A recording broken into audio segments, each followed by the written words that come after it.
Well, good morning, everyone. Very happy to be here, and I appreciate the opportunity to speak with you all, and I'm so happy to see so many friends. And I must say, we have Kravis Center board members and life trustees and supporters in the audience this morning, so I really appreciate seeing all of them. You know, I'm sometimes asked if I got into this business because I was a performing artist in some discipline myself, and the answer is no.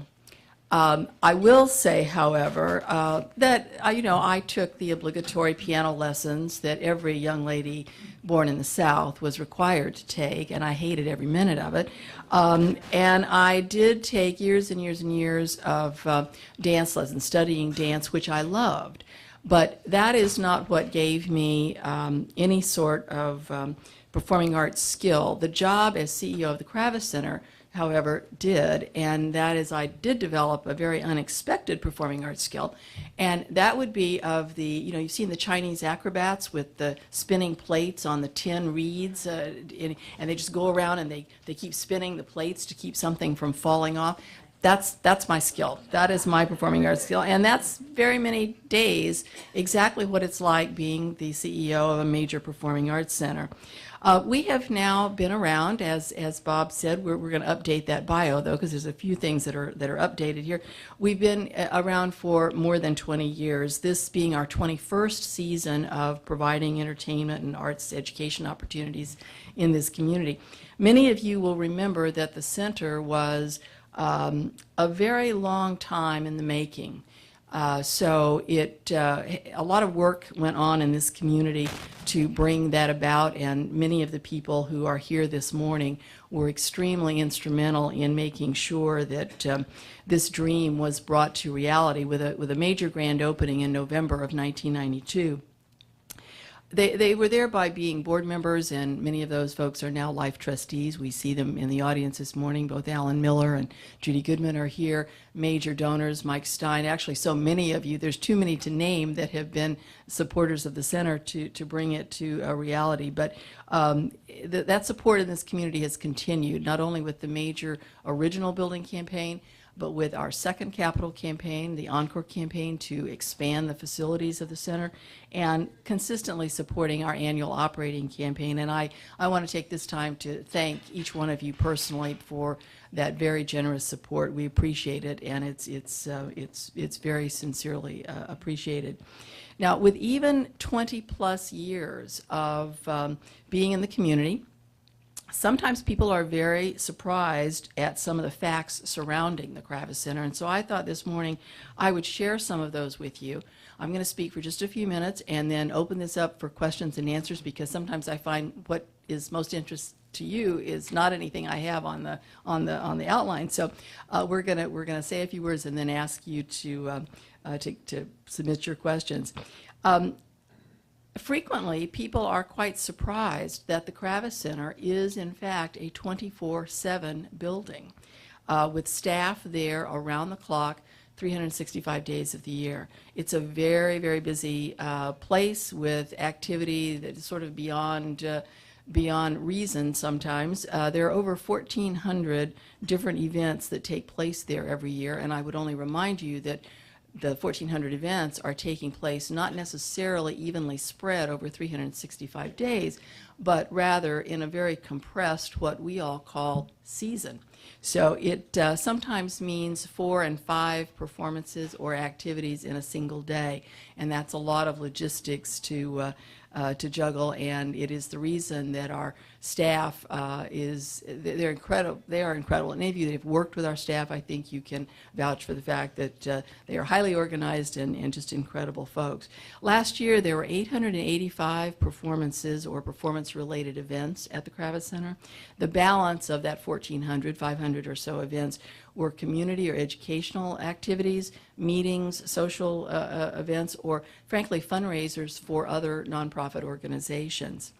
At this point in our development, we now have 4 different performance venues. Many of you are familiar with our largest venue, the Dreyfus Hall Concert Hall, at 2,195 seats, and that opened, as I mentioned, in November of 1992.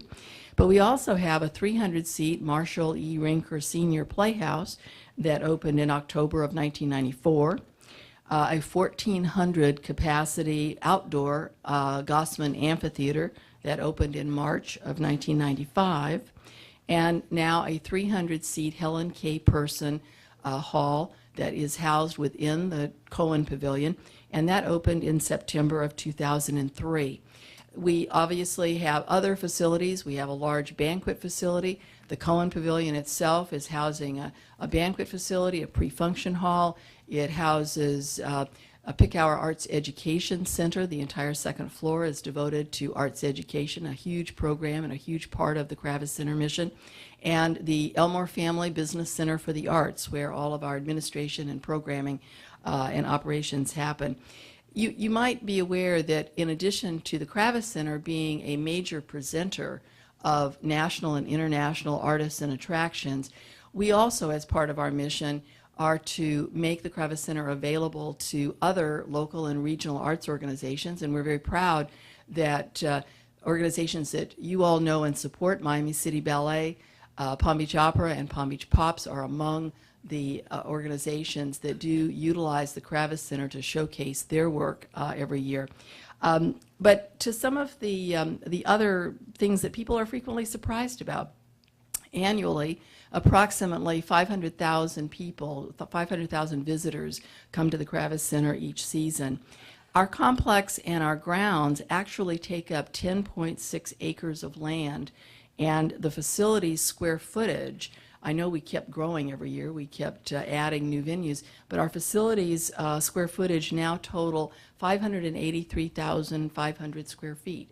So it's a lot of facility activity to take care of as well.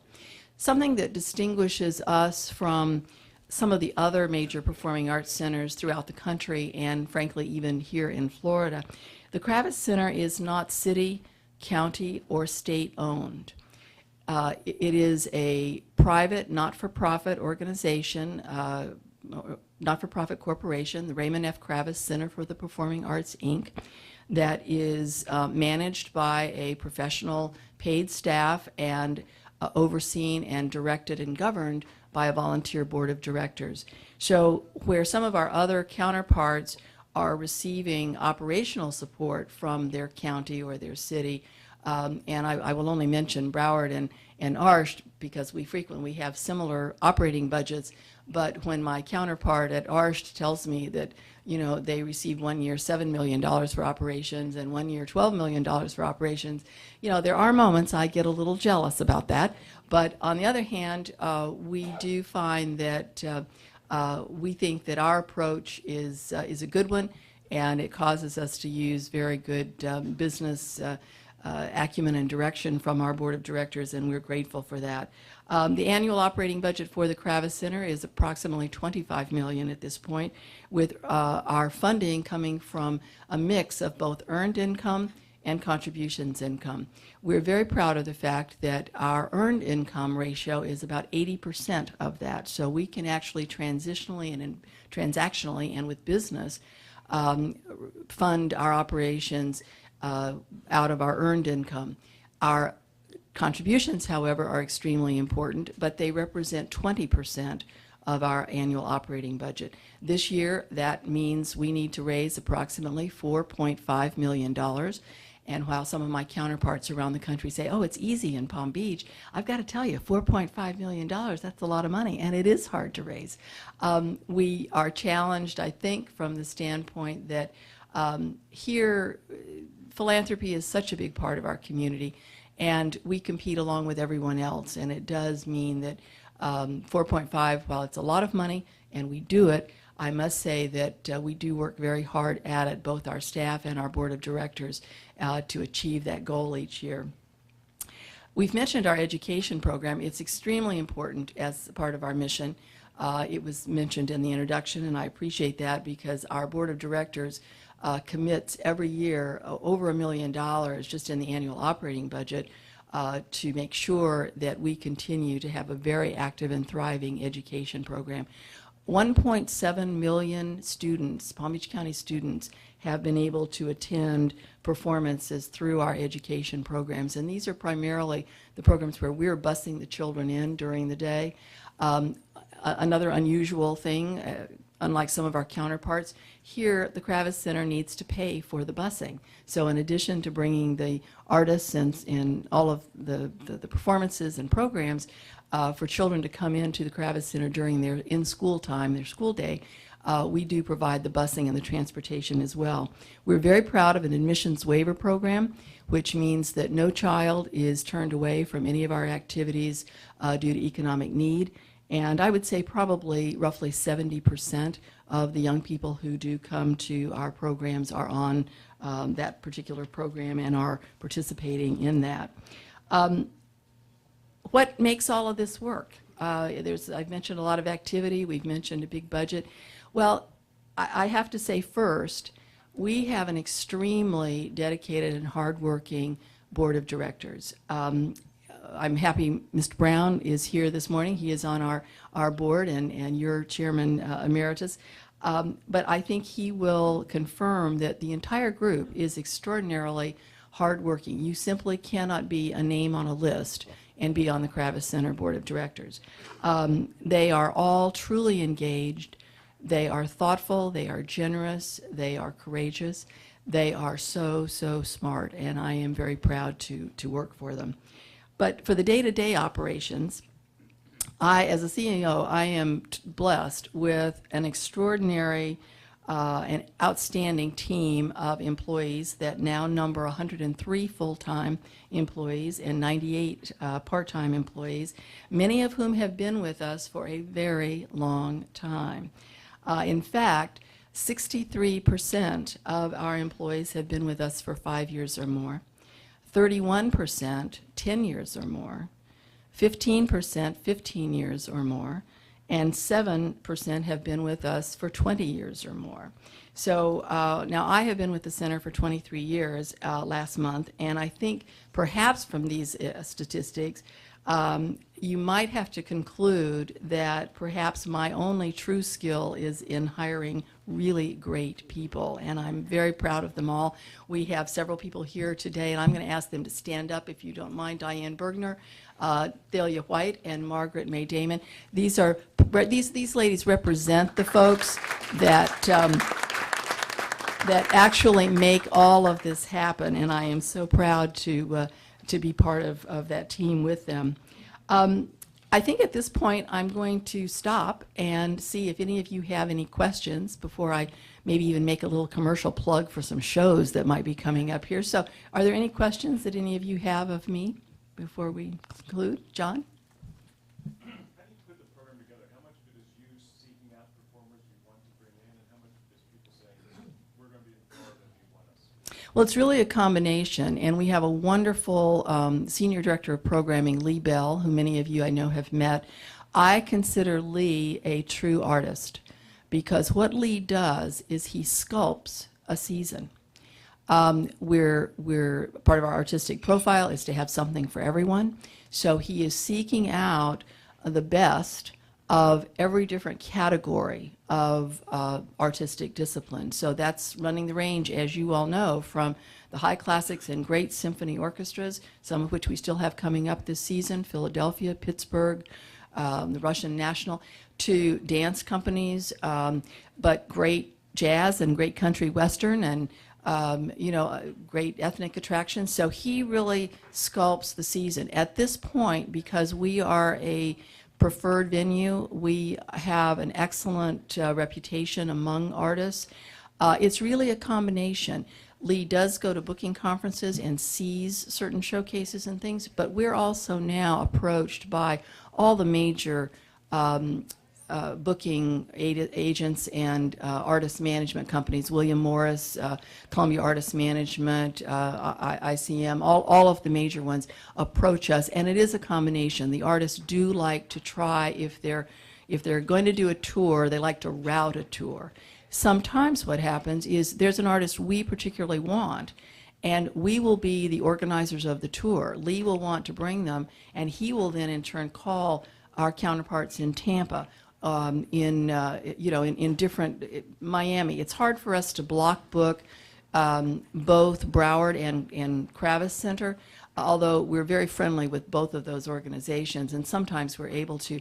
But it's not much of a stretch to book the same artist in West Palm Beach and in Miami. So we are frequently the ones that are helping put together the tours, and some of our counterparts are doing the same thing. We may get a call from Van Wezel in Sarasota that has an artist they want to book, and they're trying to route a tour, and they'll be calling, Tampa and Orlando and trying to put together a tour. So it's really kind of a combination, but he has an interesting and tough job because it's got to all work financially, and it's got to be something that we believe has audience appeal. We also take seriously an obligation to present to the community things that we know we're not going to make any money on. I've got to tell you that I'm never going to make any money on chamber music. But is it important to bring that to the community? Yes, it is. In our business, we frequently talk about, the Willie Nelsons of the world, where I'm going to make some money there, are going to help pay for the London Symphonies of the world. So it all balances out at the end of the fiscal year, and our board, fortunately, is not looking on a show-by-show basis, because we will have some that sell 100%, 101. Don't ask me how that happens, but sometimes it's even more than 100%, and we'll have others that'll sell 40%. I will say that this year, and I think this is a reflection of the economy, we're seeing much more last-minute ticket sales. So it's a bit of a white-knuckle flight for us. Sometimes you're thinking you need to maybe cancel the show. It's just not selling well. And, 3 or 4 days before the show, it sells out completely. So it's a little hard on the nerves. But anyway, that's kind of how we put together the booking and the programming. So, yes, ma'am. First of all, congratulations on an incredible time that you've spent in this community. Having known you Thank from you. the minute you came here, it's just a pleasure watching how you've grown Thank you. and done so much for the community. Regarding labor relations, Yes. I know that right before Jersey Boys there was a strike. Has that all been smoothed up or settled, or what's Very settled, and thank you for asking. I do want to let you all know that despite what you read in the paper, this was a really good resolution, and we were very happy with it. I want you to know that the Kravis Center and its board of directors did not blink. We made it very clear that we were prepared to cancel all 24 Jersey Boys shows. And we were prepared to stay there and talk until we could hammer out something that worked. In the end, what happened was that the union accepted virtually the same deal that had been on the table last March, presented again in October, presented again in November. So the contract for going forward was the key and was the most important thing to us. We considered it a win, and the decision strategically by our board and our labor committee that had worked on this so hard for so many years was to simply take our win and allow them to claim victory. So while we had decided strategically a number of years ago not to try to counter or correct or straighten out or counterpoint every mischaracterization or every misrepresentation, we had really determined early on that we were not going to play this out in the press, that we were not going to give it any more ink than it needed.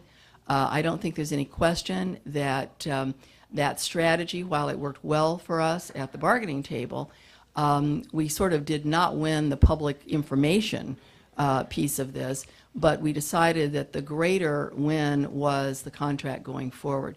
Our board, I think, was very happy and satisfied with the outcome. The back pay issue was a totally separate issue.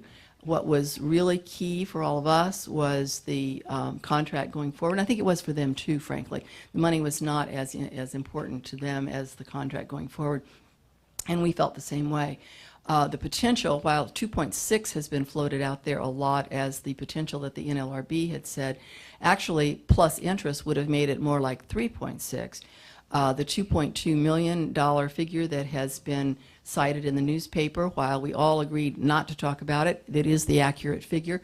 It was certainly something that the Kravis Center Board of Directors had planned and prepared for. It was below the number that they had expected and had authorized. So all the way around, we considered it a win, but we thought the smart thing to do for going forward was take our win, be happy, let them claim victory, and move forward. The big key for us was we retained all 14 of our in-house direct hire house crew.